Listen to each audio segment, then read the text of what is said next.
I live in Montigny. I was born there in 1873. I shall probably not die there.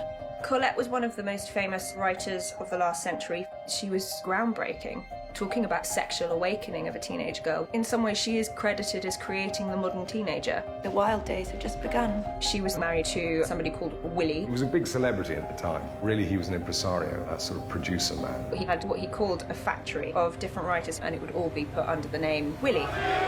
All of Paris is saying your husband is a genius. Colette started writing as part of the factory. My name is Claudine. It's beautiful.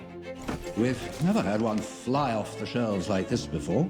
And do you know who's buying it? Young women. She was the talent, and yet he got all the credit for it. Willie, your book will change the world! He was desperate that nobody should find out that it had been her that had been writing it. I have a little plan to turn Claudine into the most popular girl in the entire world.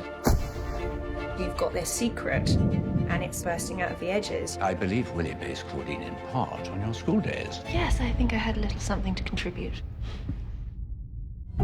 Around the turn of the century, Paris was the centre of the world. The modern age was on the threshold. There was something in the air. Colette was a star. We are with the times. They were definitely a celebrity couple in a way that we would definitely recognise today. Paris, the palm of our hands. When they showed up somewhere, it was Colette and Willie are here. It was like John and Yoko were here. Claudine! She was so progressive for her time. He was after you. Your jealousy is misplaced. How so? It was the wife I found interesting. It's still very rare that anyone lives so totally by their own rules. She's a very brave, brilliant character. It's about empowering young women. It was 100 years ago. A lot has changed, but a lot hasn't. I need my name on the book. Women writers don't sell.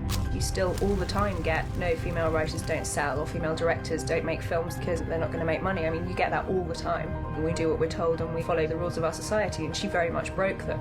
She would be as extraordinary today as she was back then.